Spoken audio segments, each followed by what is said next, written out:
হলো। এটা মনে রাখতে হবে। এই জাগরণ একদিন আসবে, হয়তো সেই দিন নেতৃত্ব দেবে ডক্টর মুস্তাফিজ সাহেব ইনশাআল্লাহ। কি আপনারা চান না? ধানীখোলার মাঠে না আসলে এই বক্তব্যগুলো বের হতো। কি কষ্ট করে নিয়ে আসা লাগছে তার হিসাব নিকাশ নাই। এই বক্তব্য শুধু ধানীখোলার মানুষের জন্য না, এটা বাংলাদেশের মানুষের জন্য, উপমহাদেশের মানুষের জন্য, রাজনীতির জন্য এই বক্তব্য। এটা কোন ঐতিহাসিক ভাষণ, এটা আন্তর্জাতিক ভাষণ। এটা ধানীখোলার মাঠ নাই শুধু, এটা বাংলাদেশের উপমহাদেশের আহলাদিসের মাঠ। এটা ব্রিটিশ বিরোধী আন্দোলনের মাঠ। এটা আহলাদিসদের রক্তাক্তের ইতিহাসের মাঠ। এটা আহলাদিসদের রাজনৈতিক ইতিহাসের মাঠ। এটা এখানে ডক্টর মুস্তাফিজ সাহেবকে আসতেই হবে। কি চান না আপনারা? যতদিন বেঁচে থাকবেন ডক্টর মুস্তাফিজ আসবে এখানে, যদি না আসে মুজাফফর আসবে না ইনশাআল্লাহ। যেহেতু আমার চলে যেতে হবে সেই চিটাগাং, সকালে যা পৌঁছতেই হবে, আল্লাহ যদি তৌফিক দেন। কাজে আমি ভূমিকা ছাড়াই দ্রুত এখানে শুরু করবো এবং শেষ করে আবার রাস্তা ধরবো ইনশাআল্লাহ আজিজ। এমন একটি মাঠে আমরা দাঁড়িয়েছি যেটা একটি ঐতিহাসিক মাঠ, যে এরিয়াটি ঐতিহাসিক এরিয়া, যে ইতিহাস এ পর্যন্ত কেউ এই বঙ্গদেশে রচনা করতে পারেনি। সেদিন আইআইইউসিতে, ইন্টারন্যাশনাল ইসলামিক ইউনিভার্সিটি চিটাগাঙ্গে ছাত্রদের একটি সাংস্কৃতিক অনুষ্ঠান ছিল। গজল, বক্তব্য, কোরআন তেলাওয়াত ইত্যাদি ইত্যাদি ছিল। বক্তব্যের সময় তারা বলে চলেছে, আমরা 52 সাল, 69 অভ্যুত্থান, 70 নির্বাচন, 71 যুদ্ধ, তারপরে 75 প্রেক্ষাপট, তারপরে এরশাদের পতন, তারপরে আলোচনা করার শেষ মুহূর্তে এসে আমরা আবার দ্বিতীয় স্বাধীনতা অর্জন করলাম। এটার নাম দিল তারা 36শে জুলাই। 36শে জুলাই মানে 5 আগস্ট। 31শে জুলাই সাথে 5 যোগ করলে কত জুলাই হয়? ছাত্র তো, ওদের ব্রেন নানানভাবে কাজ করে। বক্তৃতার বিষয় 36শে আগস্ট না 36শে জুলাই, তার মানে 5 আগস্ট। আমি বারবার বলছিলাম, যেহেতু আমি সেখানে ওরা মুরব্বী হিসাবে আমাকে বসিয়েছে, মাঝে মাঝে টিকা টিপ্পনি কাটাতে আমার অভ্যাস, আর আনন্দ উপভোগ করে। আমি বললাম যে কেউ কেউ ইতিহাস হাঁটু থেকে নিচের দিকে নামাচ্ছ, কেউ কেউ বড় জোর মাথা থেকে পা পর্যন্ত নামিয়েছ। মাথা থেকে শুরু করবে কবে? এই ভূখণ্ডের স্বাধীনতা কবে? তুমি যদি ধানীখোলার আন্দোলন বাদ দাও, এখানকার সেই জেহাদ মুভমেন্ট বাদ দাও, এখান থেকে যে স্বাধীনতা আন্দোলন, ইংরেজ বিরোধী যুদ্ধের বাদ দাও, এই ভূখণ্ডের কোনো ইতিহাস রচিতই হবে না, সবই মিথ্যা হবে। পিনাকি ভট্টাচার্য একজন হিন্দু মানুষ, সেদিন আলোচনা করতে যায় পুলিশের উপর আলোচনা করেছে। পুলিশের নির্যাতন কবে থেকে শুরু, ঠিক তাকে ওহাবী আন্দোলনে যেতে হয়েছে। কয়েকটা বইয়ের রেফারেন্স দিয়েছে, ডক্টর মুইনের লেখা। তার একটা বইয়ের নাম আমার জানা ছিল না। ভাগনা ডক্টর আব্দুল্লাহ মনসুরকে বললাম, তাড়াতাড়ি এই বইটা খোঁজো। বইটা খুঁজে আমাকে সে তাড়াতাড়ি পিডিএফ পাঠিয়ে দিয়েছে। সর্বপ্রথম স্বাধীনতা আন্দোলনে পুলিশের যে নির্যাতন, ব্রিটিশ পুলিশের এবং ব্রিটিশ দালালদের যে পুলিশ, এই পুলিশের নির্যাতন আহলে হাদিসের উপরেই হয়েছে, এবং সেটা মিথ্যা মামলায় ফেলে প্রতারণা করে তাদেরকে জেল জরিমানা, ফাঁসি দেওয়া হয়েছে। পিনাকি ভট্টাচার্যের মতো হিন্দু সাংবাদিকও জানে, কিন্তু আহলে হাদিসরা জানে না। কোথায় রয়েছে আমরা? তখন ওদেরকে বললাম যে তোমরা তো সবাই ইতিহাস হাঁটুর থেকেও বলতেছো, মাজার থেকেও বলতেছো, মাথার থেকে একটু শুরু করো। মাথায় গেলেই আহলে হাদিস, দ্বিতীয় কোনো পথ নেই।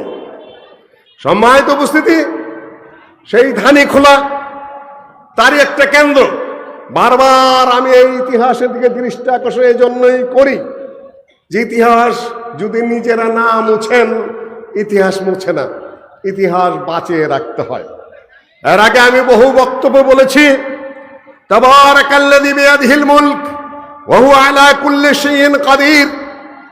বরকত মহাবরকতময় আল্লাযী বিয়াদি তাবারাকাল্লাযী বিয়াদিহিল মুলক, যার হাতে রাজত্ব, যার রাজত্ব শেষ হয় না, যার ক্ষমতা শেষ হয় না, যাকে পালিয়ে যেতে হয় না, যাকে নির্বাচনে পরাজিত করা যায় না, যাকে ক্ষমতায় তোলাও যায় না, নামানো যায় না, চিরস্থায়ী ক্ষমতার অধিকারী কে?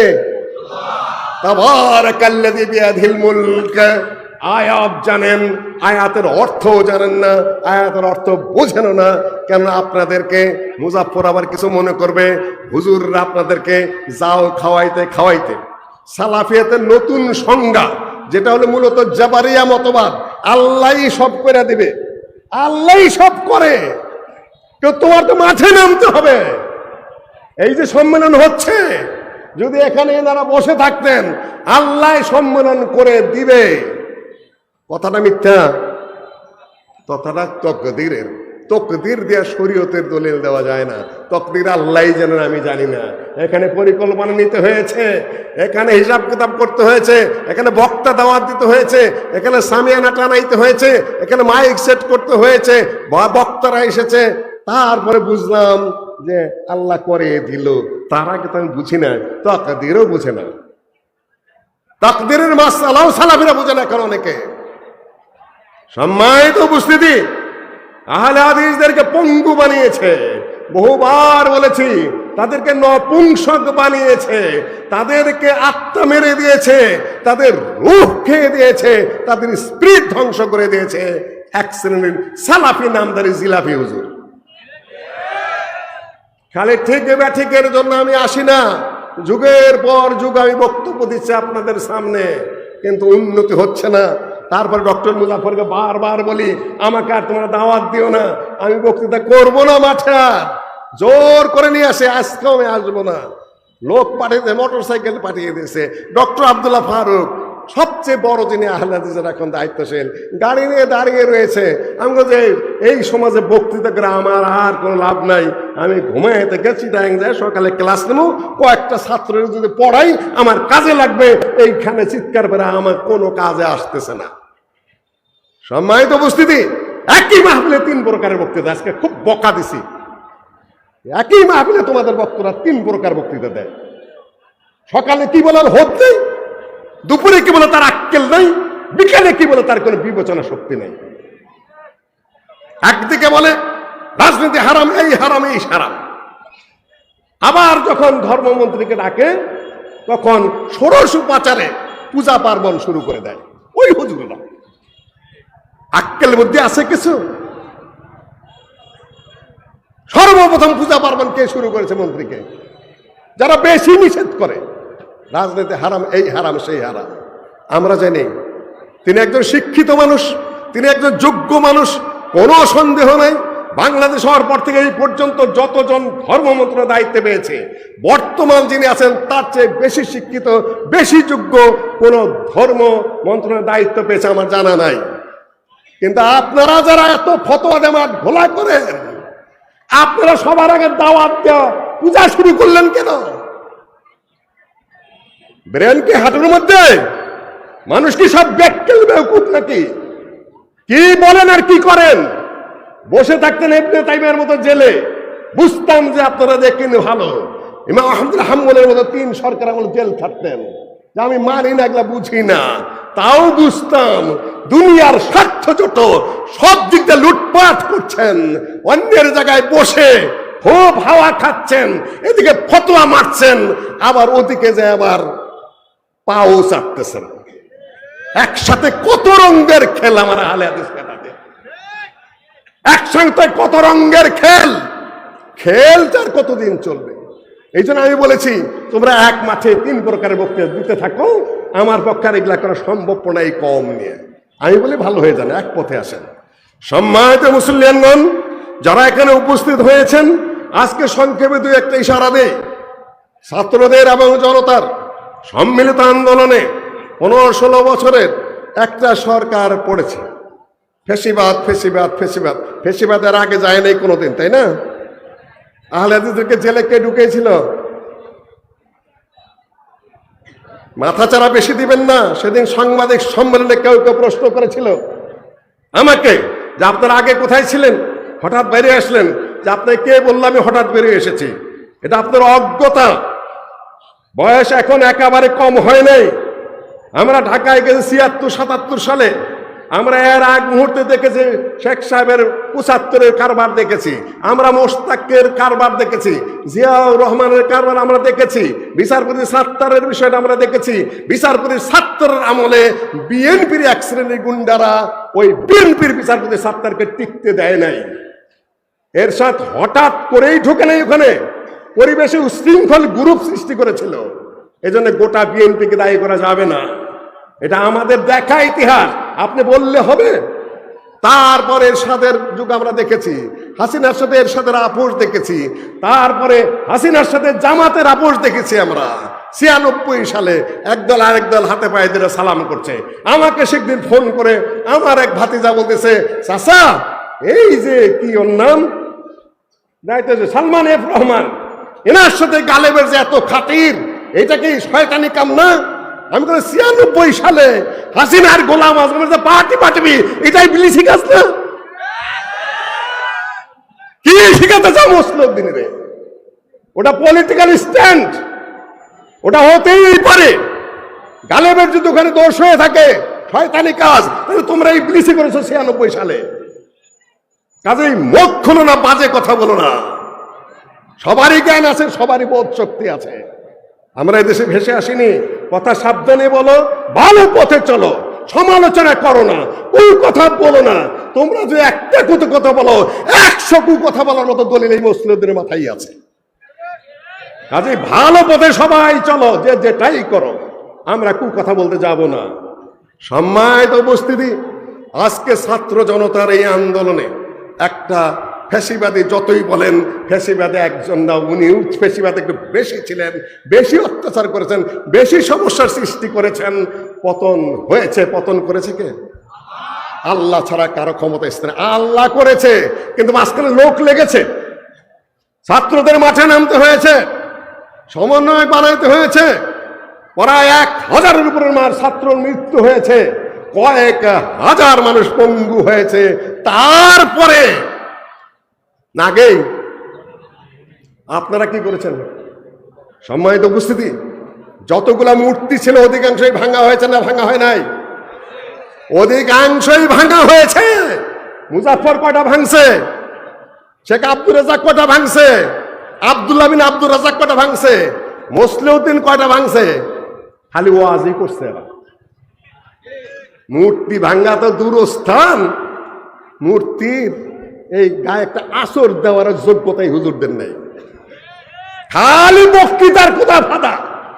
এই জন্য বলছে আর কোথা ফাঁদা করে হুদাই বেউকুফি আমি করবো না, আমাকে দেখো না। কাজ যারা করার তারা কাজই করে, আর আহলে হাদিসের কাছে চাপাবাজি করে। তবে কিছু মনে করেন না, আবার করে তাও এরা তাওহীদের পক্ষে কথা বলে, সুন্নতের পক্ষে কথা বলে, সহিহ হাদিসের পক্ষে কথা বলে। এটাকে আমি খাটো করতেছি না, এটা করতেই হবে। বহু মানুষ দাওয়াত গ্রহণ করেছে, কিন্তু শুধুমাত্র দাওয়াতি কাজে কোনো কিছুর বাস্তব পরিবর্তন ঘটে না। বাস্তব পরিবর্তন কবে ঘটলো? নবী মুহাম্মদ সাল্লাল্লাহু আলাইহি ওয়াসাল্লাম দাওয়াতি কাজ করেছেন মক্কায় কত বছর? ১৩ বছর। মদিনায় কত বছর পরে তিনি মক্কা বিজয় থেকে বের হলেন? ৮ম হিজরিতে। ১৩ আর ৮ কত? তাড়াতাড়ি হিসাব দাও আমাকে। ১৩ আর ৮ কত বছর?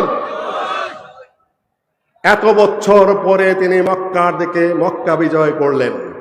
এর আগে আরো ঘটনা ঘটেছে। এই যে মক্কা বিজয়ে গেলেন, এখন নিতে মূর্তি ভাঙলেন। মূর্তি ভাঙলেন, বাপের মূর্তি আগে ভাঙলেন। বাবা কেরা? ইব্রাহিমের মূর্তি, ইসমাইল আলাইহিস সালামের মূর্তি ওরা বানিয়ে রেখেছিল কাবার ঘরের ভিতরে, হাতে দিয়ে রেখেছে জুয়ার কাঠি।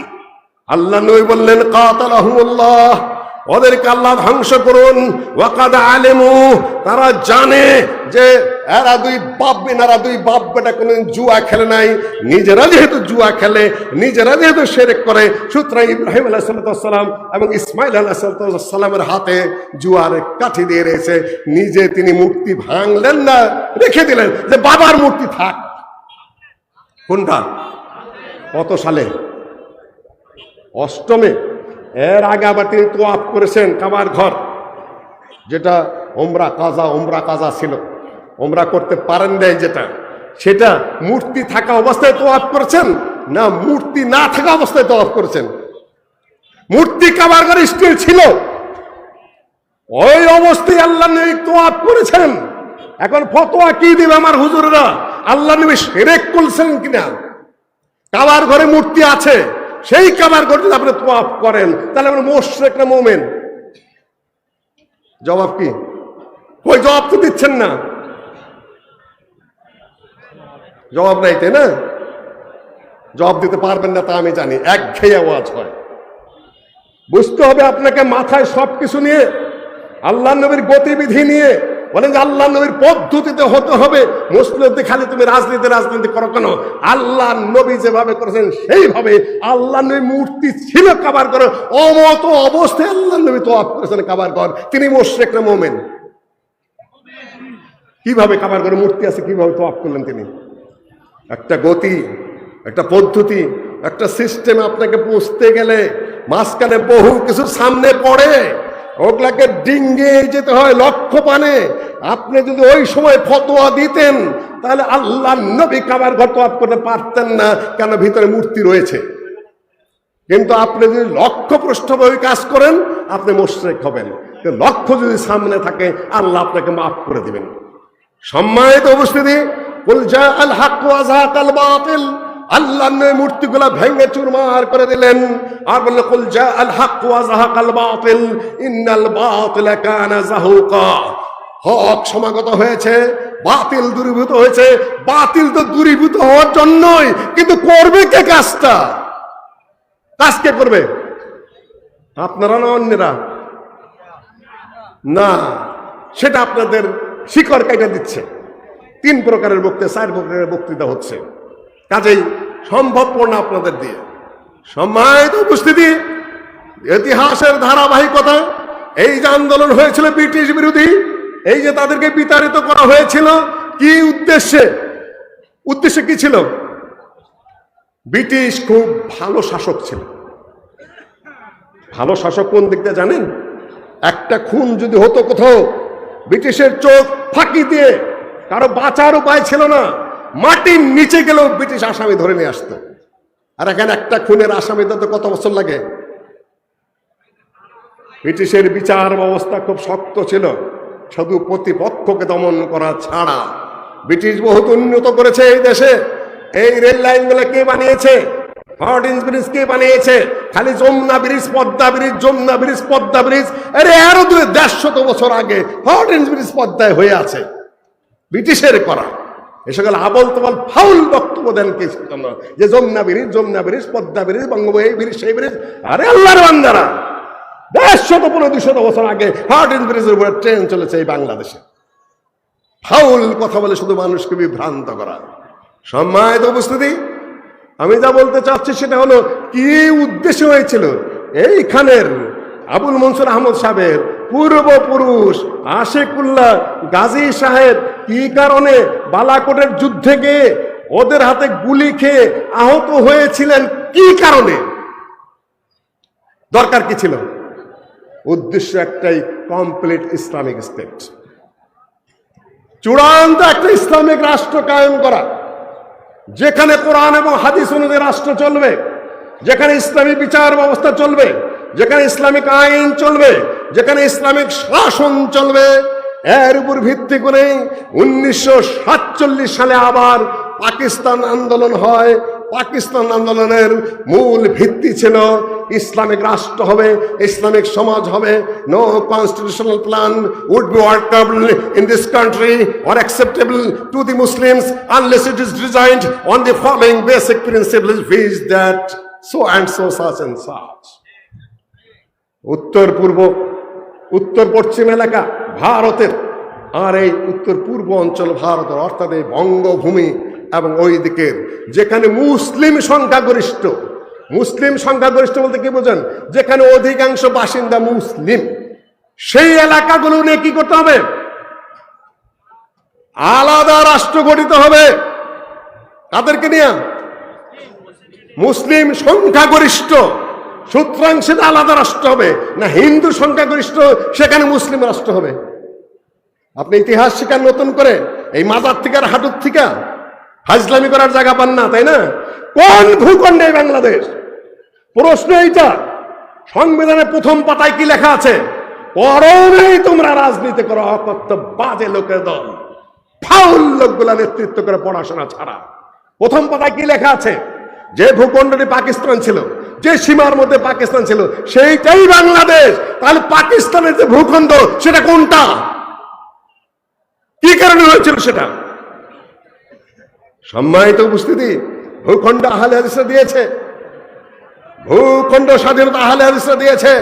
তোমরা ইতিহাস মাজার থেকে শুরু করেছো, মাজার থেকে হাঁটু থেকে ইতিহাস হয় না, আর ওগুলা টিকে না। হিস্টোরি রাইটস ইটসেলফ, ইতিহাস নিজেই নিজেকে রচনা করে। বহু কিছু দ্বারা তোমরা বহু কিছু আবৃত করেছো, যুগের পর যুগ নিজেদের ভাব মতো ইতিহাস আবার ফিরে আসছে। এখন উন্মুক্ত চতুর্দিকে কথা উঠছে যে পাকিস্তান থেকে মধ্যম ইতিহাস। পিনাকি ভট্টাচার্য হিন্দু বলছে না, আজাদি আন্দোলনের ইতিহাস শুরু করেছে আহলে হাদিসরা। আহলে হাদিসরা ওহাবি বলেছে সেইখানে পুলিশের নির্যাতন আগে শুরু হয়েছে। ইতিহাস তার জায়গায় যাবেই যদি আপনি আপনার রাস্তায় দাঁড়িয়ে থাকেন, যদি আপনি আপনার পথে দাঁড়িয়ে থাকেন। ইতিহাস তার নিজস্ব গতিতেই চলবে, ইতিহাসকে কেউ ঠেকাইতে পারবে না। সম্মানিত উপস্থিতি, আমি আপনাদেরকে শুধুমাত্র এইটুকু বলে যাচ্ছি, একটু আগে যেতে হবে আপনাদেরকে। কতগুলা বিষয় ঘটেছে এখানে। এই দেশে মৃত্যুবরণ করেছে কমিউনিজম, মৃত্যুবরণ করেছে সোশ্যালিজম, মৃত্যুবরণ করেছে। এই দেশে যে রাজনৈতিক ধারার বিভিন্ন ব্যাপার স্যাপার সেগুলা মৃত্যুবরণ করেছে।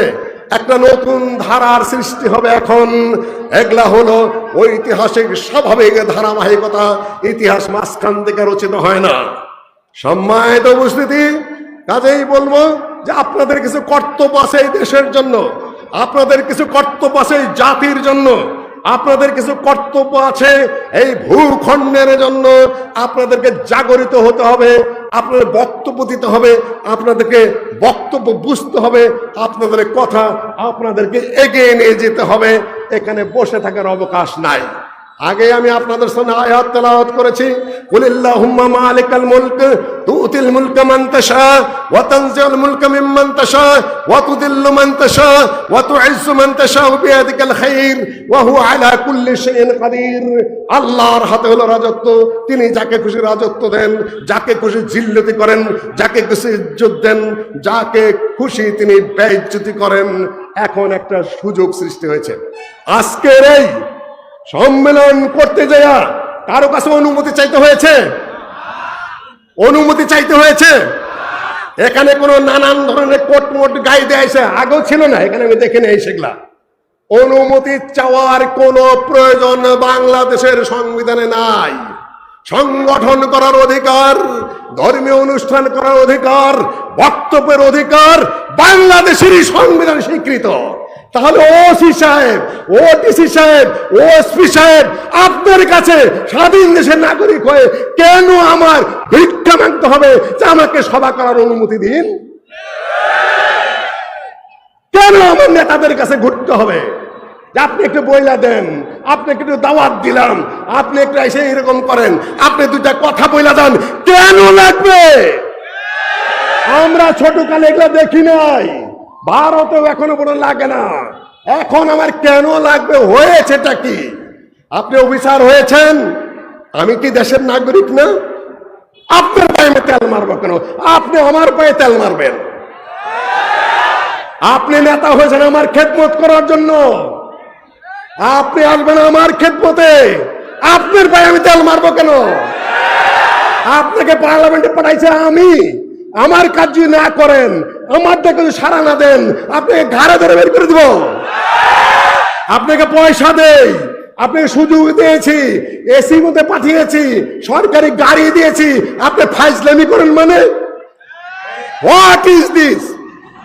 পলিটিক্স নষ্ট করে দেওয়া হয়েছে, রাজনীতি নষ্ট করে দেওয়া হয়েছে, অফিসার নষ্ট হয়ে গেছে। সবাই মনে করে তার পৈতৃক সম্পত্তি, তাদের বাবার রাজত্ব, এবং আমরা মানুষগুলো আমাদের দেশের তাদেরই দাস, তাদের কৃতদাস আমরা। ফাজলামের যুগ আল্লাহ এভাবে শেষ করে। আমরা কারো বেশি ধন্যবাদ দিতে চাই না, কারো খাটোও করতে চাই না। আমরা শুধু বলি ছাত্র জনতার মাধ্যমে যে আন্দোলন এসেছে এটা যেন একটা সুফল সামনে আনে। আমরা যেন নেতাদের পায়ে তেল মাখতে যাব না, আমরা এসপির পায়ে তেল মাখতে যাব না, আমরা ওসির পায়ে তেল মাখতে যাব না, আমরা কোন নেতাদের নাম নিয়ে এই বিজ্ঞাপন পোস্টার আর ভরবো না। আমি ছিঁড়ে ফেলেছিলাম সেই আমলেই, নরসিংদীর একটা প্রোগ্রামে গেছি, 61 জন নেতার নাম আমি এইভাবে ছিঁড়ে, আপনার মোবাইল দেখেছেন সেগুলা, এইভাবে ছিঁড়ে বললাম যে আমি এখানে বক্তৃতাই করব না। কালকে ইমাম সাহেব কালকে ফজরে দেখবেন এই 61 জন যদি ফজরের জামাতে না আসে পাছার মধ্যে কুঞ্চাতে পিটাবেন। বদমাইশি তো নামাজ পড়স না, শয়তানে তোদের মসজিদে দেখা যায় না, আর ধর্মীয় বিজ্ঞাপনে তোদের নাম দেবো বলে রাখতে হবে, তাই না? ফাজলামি শয়তানের একটা সীমা আছে, বদমাইশের একটা সীমা আছে। শোনো, বক্তব্য শোনো, মানুষ হওয়ার চেষ্টা করো। আজকে এক জায়গায় কথা হলো, শুরু হয়ে গেছে আবার আহলে হাদিসের বিরুদ্ধে ষড়যন্ত্র। আমি আবার বলে দিলাম, সবাই ভালো মানুষ নয়। ঘাপে গোবে বিশ্ববিদ্যালয়ে বসে আছে, ঘাপে গোবে থানায় বসে আছে, আমাদের খালাতো ভাইরাই বসে আছে। এই 3 বছরে, এই কত বছরে আমার বাসায় আমি প্রোগ্রাম করেছি আহলে হাদিস যুবকদের, কেউ ফোন করে নাই। আজকে এসেছে পুলিশ। আমি সরকারকে জানিয়ে দিতে চাই, কেন পুলিশ আমার বাসার খুঁজতে আসলো।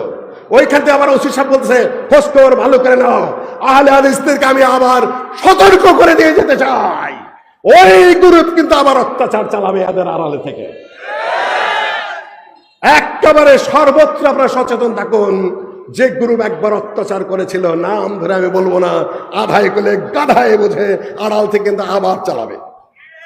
এখন যদি আপনার শুধুমাত্র আহলে হাদিসের জন্য কথা নয়, গোটা মানব জাতির জন্য কথা, গোটা দেশের জন্য কথা, গোটা দেশের সুস্থ রাজনীতির জন্য কথা।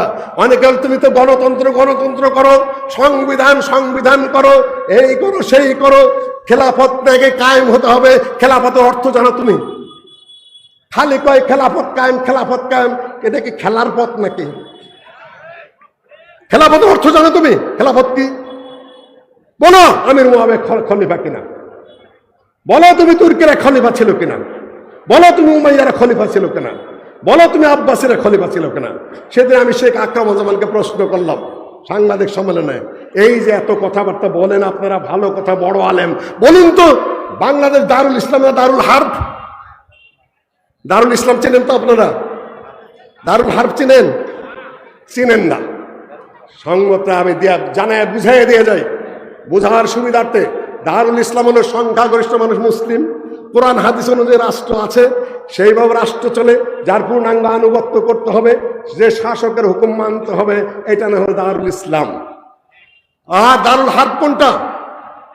যেখানে মুসলিম সংখ্যাগরিষ্ঠ হোক বা না হোক, যেখানে কোরআন হাদিসের শাসন নাই, যেখানে ইসলামের আইন বিধান নাই, যেখানে মানুষ এইভাবে চলে না, সেটার নাম কি?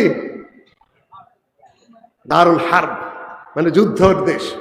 এই বাংলাদেশ দারুল ইসলাম না দারুল হার্ব? ছোট ভাইকে আর আমি প্রশ্ন করছি না।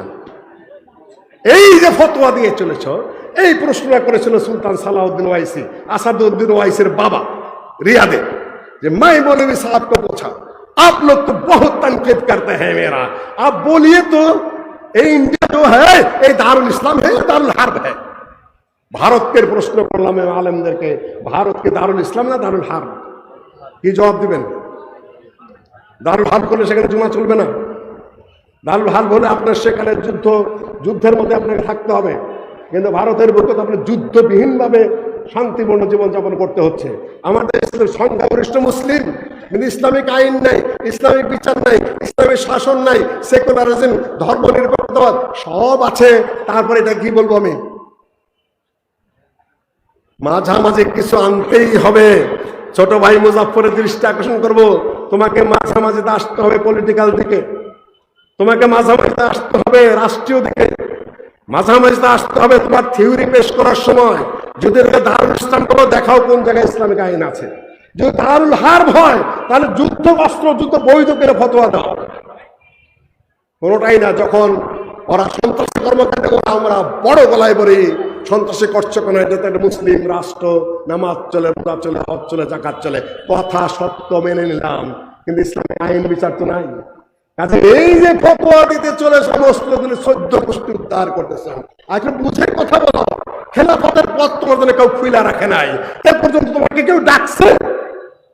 4 কোটি মানুষ, 5 কোটি মানুষ খুব তো চিৎকার পারতেছ, তোমাকে কেউ এ পর্যন্ত রাষ্ট্রীয় ভাবে একটা নম্বর গুনেছে? পচা কথা বললাম একটা, দেখেছে কেউ? সম্মানিত উপস্থিতি, এই জন্য এখন প্রশ্ন উঠবে যে এই জন্য কি আহলে হাদিসরা ভালো কাজ করে না? সবচেয়ে বড় কাজ, ভালো কাজ আহলে হাদিসরাই করে। তাওহীদের কথা বলে, সুন্নতের কথা বলে, সহিহ হাদিসের কথা বলে, কিন্তু প্র্যাকটিক্যালি রাষ্ট্রীয় ব্যাপারে, প্রশাসনিক ব্যাপারে, বিভিন্ন ব্যাপারে হিসাবেও ধরে না কেউ। আরও যদি এই রকম উল্টা পাল্টা কথা বলতে থাকো, হয় চুপ করে থাকো, না হলে বুঝে কথা বলো। প্রত্যেক দলের মুখপাত্র 1 থেকে 2 জন, জামাত ইসলামের মুখপাত্র মাত্র 1 জন, তার একজন ডাক্তার সাহেব। বহু মানুষ বলতে পারে সেখানে, আপনি একজন ডাক্তার মানুষ, আপনি এখন থামেন, আমরা তো মেলা আলেম, আলেম আছে না ওখানে মেলা, আমরা আলেমেরা কথা বলবো, আমরা প্রফেসররা কথা বলবো, শিক্ষিত মানুষের অভাব নাই। যাকে আমির বানিয়েছে তিনি একা কথা বলেন। আওয়ামী লীগের মুখপাত্র 3 জন ছিল এক সময়, একজন মাহবুব সাহেব, আরেকজন হলো যে এই মন্ত্রী, টাঙ্গের মন্ত্রী হাসান মাহমুদ সাহেব, আর ওবায়দুল কাদের সাহেব। দেখলো 3 জনের 3 প্রকারের কথা হয়, সব সময় দেখালে ওবায়দুল কাদের সাহেব বলা শুরু করে দিলেন। যাই হোক না কেন, বিএনপি এক একজনে এক এক কথা বলে, এই জন্য এলোমেলো হয়। আমি অনুরোধ করবো, এলোমেলো কথা বলেন না, চিন্তা করে। ওই আরেক যে লন্ডন থেকে যেভাবে দৃষ্টিভঙ্গি দেয়, অনেক বোধশক্তি হয়েছে কেন, আমি তার বক্তৃতা শুনি, অনেক পরিপক্ক কথাবার্তা, তার হিসাব করা কথাবার্তা, রাষ্ট্র চালানোর মধ্যে জ্ঞান বুদ্ধি তার হয়েছে বলে মনে হয়। একজন যে ভারত যে অমিত শাহর সামনে দাঁড়ায় থাকেন, আরেকজন সকালে বলেন বঙ্গবন্ধুর ছবি নামানো ঠিক হয় নাই, বিকালে আবার ত্রুটি স্বীকার করেন। এই সকল হজবরল রাজনীতি করেন না। জনসংখ্যা, জনগণের সমর্থন আছে আপনাদের প্রতি, ভারত বিরোধী মেন্টালিটির কারণে আপনাদেরকে মানুষ সমর্থন দেয়, কিন্তু রাজনীতি করেন খুবই কাঁচা মাথায়। এগুলো উচিত নয়। কিন্তু আহলে হাদিসের মুখপাত্র কয়জন? এর যে কত মুখপাত্র, সবাই মহাপণ্ডিত, সবাই মহান নেতা, সবাই মহান বক্তা, আর সবারই মুরিদ আছে, সবারই ভক্ত। কথা বন্ধ করো। কোরআনের কথা, হাদিসের কথা, তাওহীদের কথা, সুন্নতের কথা, সহিহ হাদিসের আমলের কথা যত পারো জোরালো ভাবে বলো। রাষ্ট্রীয় কথা, রাজনৈতিক কথা, আন্তর্জাতিক কথা, সামাজিক কথা, বিচার বিভাগ কথা, আইন আর অন্যান্য যেগুলা যা বোঝো না, ওনে মুখ খুলো না, সতর্ক কথাবার্তা বলো, গুনাহ হবে না এজন্য। আর যে বলতেই হয় কয়েকজন মিলে পরামর্শ করে কথা বলো। সবাই মহান নায়ক সাজতে চেষ্টা করো না। ভুলের পরে ভুল, ভুলের পরে ভুল হতে থাকবে, সেখান থেকে ফিরে আসতে পারবে না। এবং ফিরে আসার পথও যে কোনো যুগেই যে ভালো হবে এমন কথা নয়। সম্মানিত উপস্থিতি, আমি আমার বক্তব্য এখন শেষের দিকে নিয়ে আসি। এখন আমাদের সামনে কি করা যেতে পারে, এর উপরে একটি দৃষ্টিভঙ্গি আমি আপনাদের কাছে দেই। সেটা হলো, এই স্বপ্নে তাবিজ পাওয়া যাবে না। এই ভূখণ্ডের স্বাধীনতার সংগ্রাম কারা করেছিল? আহলে হাদিসরা করেছিল। সংগ্রাম করেছে বলে নেতৃত্ব এসেছে। আবুল মনসুর আহমদের বাপদাদা সংগ্রামী ছিলেন বলেই তিনি শিক্ষামন্ত্রী হয়েছিলেন, ক্যাবিনেট মন্ত্রী হয়েছিলেন, সরওয়ার্দী প্রধানমন্ত্রী ছিলেন। সরওয়ার্দী সাহেব বিদেশে গেলে আবুল মনসুর আহমদকে প্রধানমন্ত্রীর দায়িত্ব দিয়ে যেতেন। কারণ কি? সংগ্রামী মানুষ। মৌলানা আকরম খাঁ গোটা মুসলিম লীগ চালিয়েছেন 41 সাল থেকে 49 সাল পর্যন্ত। শেখ সাহেব তার কাছে একটা ছোকরা, সোজা কথা বলে শেখ সাহেব নিজে লিখেছেন অসমাপ্ত আত্মজীবনীতে। এই জায়গায় বক্তৃতা করেছিলাম, পিছন দিক থেকে কয়েকটা ছোকরা আমাকে বলে, কেন বঙ্গবন্ধু বলা হলো না, কেন এই করা হলো না, সেই হলো বলা হলো না। আমি সেদিন বেশি কিছু বলি নেই তাদেরকে, ওই সময় বলেছিলাম। সময় উপস্থিতি, মৌলানা আকরম খাঁ শেখ সাহেব নিজেই লিখেছেন। মৌলানা আকরম খাঁ আমাকে বললেন, এই ছোকরা তুমি করো কি এখানে? যে আমি ছোকরা নই, আমি ডেলিগেট। অকাতরে বলেছে মোল্লা আকরম খাঁর সামনে সরওয়ার্দী ছোকরা, সরওয়ার্দী আকরম খাঁর অধীনে নেতৃত্ব করেছেন। এখন আকরম খান নাম কেউ নেয় না। আহলে হাদিসরা তোমাদের জবাব কি? 41 থেকে 49 সাল পর্যন্ত গোটা পূর্ববঙ্গের মুসলিম লীগের যিনি সভাপতি হলেন, যার হাতে এই পূর্ব পাকিস্তান হলো, ওই রাজনৈতিক নেতৃবৃন্দ তার একটা নাম মনে হয় না, একবার তার কথাটা পর্যন্ত উচ্চারণ করে না, তার নামে তো একটা গলিও নাই। কোথায় খালি সরোয়ার দিয়ে ভাসানি, এখন বলতেছে ভাসানি প্রথম বাপ, শেখ সাহেব দ্বিতীয় বাপ, ছাত্র এখন তৃতীয় বাপ। মৌলানা আকরম খান দাদা কেন উচ্চারণ করছে না? আপনারা মাঠে নাই তাই। যে সংগ্রাম করে না পৃথিবীর সংগ্রামী মানুষের জন্য, ইতিহাস রচিত হয় বিজয়ীর পক্ষে, পরাজিতের পক্ষে ইতিহাস রচিত হয় না। ছাত্ররা, যুবকেরা, আমি তোমাদের দৃষ্টি আকর্ষণ করে বলতে চাই, আজকে এই মাঠে, সকল মাঠে এত সাহসিকতা, এত কথা কেন বলি? এই জন্যই যে নিষ্প্রভ হতে দিতে চাই না। তাওহীদের আলোচনা যথেষ্ট হচ্ছে আলহামদুলিল্লাহ, সুন্নতের আলোচনা যথেষ্ট হচ্ছে আলহামদুলিল্লাহ, সহিহ হাদিসের আলোচনা যথেষ্ট হচ্ছে আলহামদুলিল্লাহ। দেশের মানুষ কোরআন এবং সহিহ হাদিসের দিকে এত সংখ্যক এসেছে, এত শুনতে চাচ্ছে, এত বুঝতে চাচ্ছে, এতটাই বুঝে ফেলেছে যে আরো যা বোঝার চেষ্টা করছে সেটা অবিস্মরণীয়, সেটা আমি স্বীকার করে নিচ্ছি, সেটা বাস্তবতার প্রেক্ষাপট। কিন্তু এই লোকটাকেই যখন জিজ্ঞাসা করা হয় যে আপনি কোন পার্টি করেন, তখন কি বলে? ওই পার্টি করেন, নাহলে ওই পার্টি করে, ওই পার্টি করে। আপনাদের আহলে হাদিস অনেক ভালো, এই জন্য আপনাদের আকীদা এইটুকু গ্রহণ করেছে। আপনারা আহলে হাদিস এত সুন্দর কথা বলেন না, এই জন্য আমি বুকে হাত বাঁধি। আপনারা আহলে হাদিসের দলিল এত সুন্দর সহি না, আমরা কিন্তু জোরে আমিন বলি।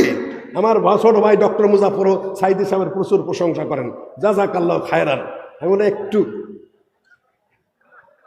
সাইদি সাহেবের মুক্তি ওই সময় আমি নিজেও আলামিন জামে মসজিদে চেয়েছি, কেন অন্যায়ভাবে লোকটাকে মিথ্যা অভিযোগ দিয়ে তাকে নানান। আমি মাজলুমের পক্ষে বরাবরই, যেই মাজলুম হোক না কেন, মাজলুমের পক্ষে বরাবরই।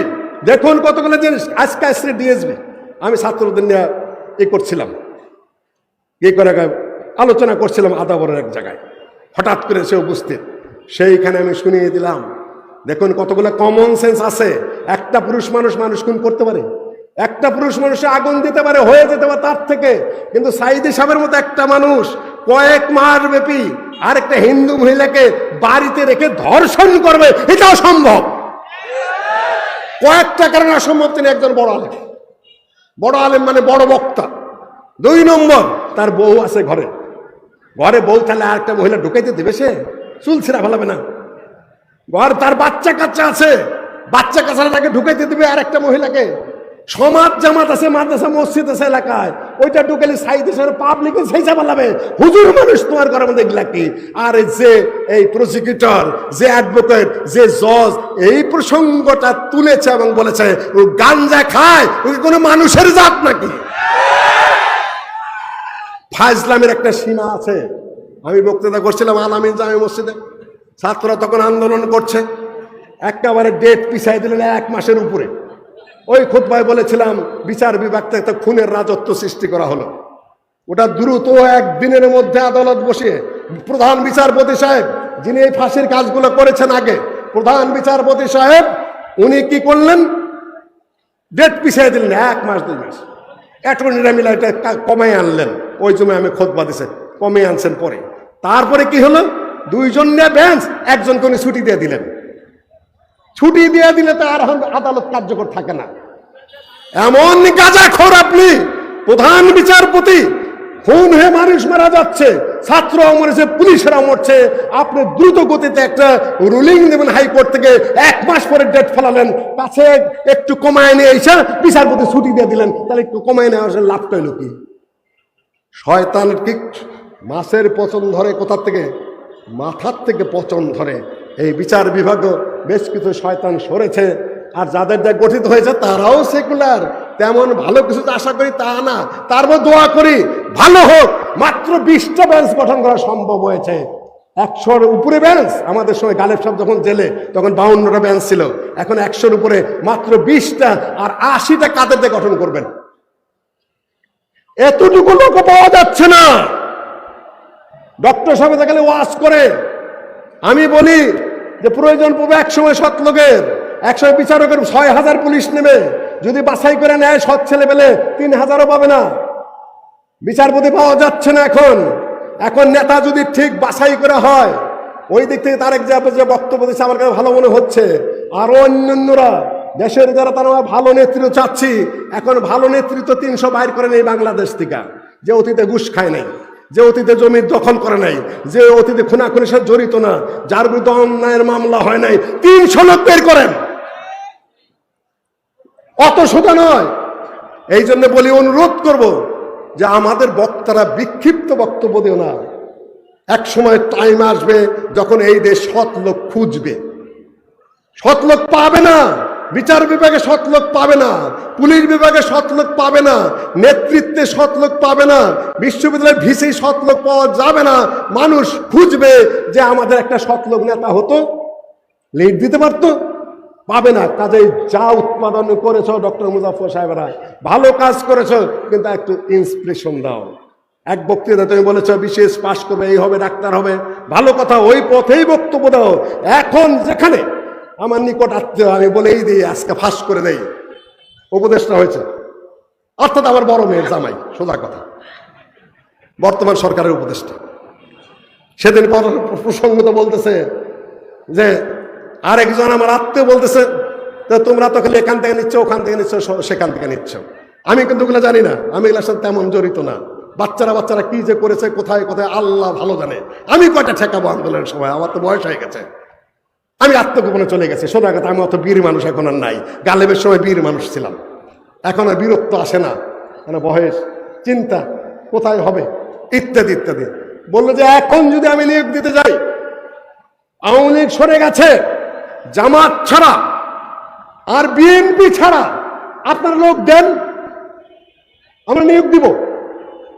আওয়ামী লীগ সরে গেছে, পোস্ট বহু জায়গায় খালি, এখন আমি লোক পাবো কোথায়? হয় জামাত থেকে আসবে, না হলে কি বিএনপি থেকে আসবে। আমি তৃতীয় পক্ষ পাবো কোথায়? লোক তো তৈরি করো নাই, তৈরি তো খালি মুন্সি তৈরি করছো যুগের পর যুগ। এখন লোক দাও। সেটা আমি বলনা দিয়েছি, এই কামরা তাড়াতাড়ি লাইন ধর, দাড়ি মুখে আছে একটু, তোদেরকে আগে নিবে। এখন মাপে খাটে না, 1/2 ইঞ্চি ছোট হয়ে গেছে। এই পৃথিবীটা এরকমই, আমি আর কথা বাড়াইতে চাই না। আপনারা জেগে উঠুন, আকীদার দিক দিয়ে জেগেছেন যেমন, আমলের দিক দিয়ে জেগেছেন তেমন, সহিদের দিকে জেগেছেন কেমন। এই ভূখণ্ডটা আপনাদের, এখানে আপনাদের ভালো মানুষ দিতে হবে, যোগ্য মানুষ। তবে যোগ্য মানুষ একটা বিষয় আছে, সততা থাকলে বেশি যোগ্যতার দরকারও পড়ে না। Honesty is the best policy, দরকারই পড়ে না। ভারতের প্রেসিডেন্ট জৈল সিং মেট্রিক পাশও না, খালেদা জিয়া মেট্রিক পাশও না, হাসিনা কোনো চাইনা মানে পাস, তারপর নেতৃত্ব দিয়েছে, তাই না? সততার কথা আমি এখানে তুলবো না, কিন্তু সেই যোগ্য মানুষগুলা যোগ্য জায়গায় সেট করতে হবে। এই আবার ওই কথাটাই রিপিট করব, মূর্তি কে ভেঙেছে দেশের? ভেঙেছে, তাই না? আর মক্কার কাবার ঘরে মূর্তি কে ভেঙেছিল? নবী মুহাম্মদ সাল্লাল্লাহু আলাইহি সাল্লাম এবং সাহাবীগণ। ভালো কাজ মূর্তি ভাঙা না খারাপ কাজ? আপনাকে সেই যোগ্যতা অর্জন করতে হবে, রাষ্ট্রীয় ক্ষমতা, সেই পাওয়ার, সেই সংগ্রামী জীবন, সেই মানসিকতায় অভ্যস্ত হতে হবে। আমি আবার বলছি, ইতিহাস বীরের পক্ষে রচিত হয়, বিজয়ীর পক্ষে রচিত হয়, বিজেতার পক্ষে নয়। যতটুকু কাজ আমরা করে রেখেছি আলহামদুলিল্লাহ, ইতিমধ্যে এর উপরে আরো কিছু এগিয়ে নিয়ে যেতে হবে। রাজনৈতিক জ্ঞান, সামাজিক জ্ঞান ইত্যাদি আল্লামা আব্দুল হাই কাফি সাহেব বহু বইয়ে লিখে গেছেন। আমাদের আন্তর্জাতিক জ্ঞান লাগবে, জাতীয় জ্ঞান লাগবে, আইনের জ্ঞান লাগবে, বিধানের জ্ঞান লাগবে, শাসনের জ্ঞান লাগবে। আমাদের উপযুক্ত হতে হবে, আন্তর্জাতিক চক্রান্ত বোঝার মতো ক্ষমতা আমাদের থাকতে হবে। রাষ্ট্র কি ঘটে আমাদের বুঝতে হবে। ছাত্ররা, যুবকেরা যারা এসেছ তাদেরকে বলবো, এত তাড়াহুড়ার কিছু নাই, এখানেই ইতিহাস শেষ হয়ে গেছে তা নয়, আর এইটা টিকে থাকা আমার গ্যারান্টি নেই, কিন্তু তোমরা তৈরি হও, এ দেশ তোমাদেরকেই ডাকবে।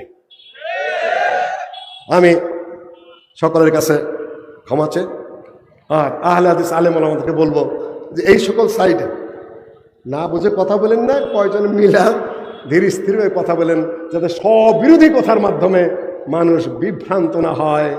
वक्त फुर्सत कहा है, काम अभी बाकी है, नूर तौहीद के इत्माम अभी बाकी है। কেবল পরিবর্তিত সূচনা, এই যে একটা সুযোগ এসে কথা বলার, গুছিয়ে কথা বলো, লাইনে কথা বলো, পদ্ধতিগতভাবে কথা বলো, সামনে কি হবে তা আল্লাহ ছাড়া কেউ জানে না। তবে আমরা ভালো কামনা করি, আর একটা দোয়া করবে এই দেশটার জন্য। দেশ যে ঝুলন্ত অবস্থায় আছে এখন, কয়েকজন উপদেষ্টা নিয়ে রাষ্ট্র যেভাবে যা হচ্ছে, এটা ঝুলন্ত পরিস্থিতি। সামনে কারা ক্ষমতায় আসবে এমনিতেই বোঝা যায় কারা আসবে, তাই না? আপনারা সংযত চলবেন। ফ্যাসিবাদের বিরুদ্ধে আন্দোলন হয়েছে, শুধুমাত্র একটা দলের বিরুদ্ধে নয়, স্লোগান কিন্তু ফ্যাসিবাদ। আপনারা যদি ফ্যাসিবাদ করেন ওই একই কিছু করে যাবেন। দলের নাম বড় কথা না, ওটা অন্যায়, ওগুলো হারাম কাজ, ওগুলো খারাপ কাজ। খারাপকে আমরা খারাপ বলবো, ভালোকে আমরা ভালো বলবো। যাদের সম্ভাবনা, তাদের বলতে আশা থাকলো, দোয়া থাকলো যে আপনারা কারো উপরে কোনোভাবে অত্যাচার করবেন না, নির্যাতন করবে না। আমরা যারা ভালো পথে থাকবে, ডক্টর আব্দুল বারীর একটা কথা আছে, স্যারের কথা আছে, যারা ইসলামের যত কাছে আমরা তাদের তত কাছে, যারা ইসলাম থেকে যত দূরে আমরা তাদের থেকে তত দূরে। কিন্তু ইসলামের নাম নিয়ে যদি আবার আহলে হাদিসকে প্রতিপক্ষ মনে করে অত্যাচার শুরু করতে চান, তাহলে কিন্তু বসে থাকতে পারবেন না। ওই সুযোগ ওটা আমরা দেখে এসেছি, ভালো জানি। ভালো পথে থাকেন, আলহামদুলিল্লাহ, সৎ পথে থাকেন, ন্যায় পথে থাকেন, কিন্তু কুচক্রী ইসলামকেও চালাইতে আসবেন না। আমি অনুরোধ করে গেলাম, আর আপনাদেরকে জেগে থাকার জন্য আমি অনুরোধ করে গেলাম। আকুলু কাউলি হাযা ওয়াস্তাগফিরুল্লাহ ওয়া লাকুম আজমাইন। আসসালামু আলাইকুম ওয়া রাহমাতুল্লাহি ওয়া বারাকাতুহু।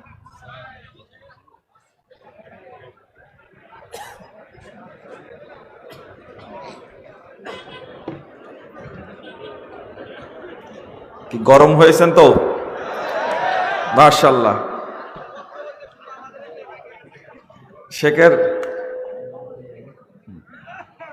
শেখের জন্য দোয়া করবেন, আল্লাহ যেন তার কণ্ঠটাকে আরো দারাজ করে দেন।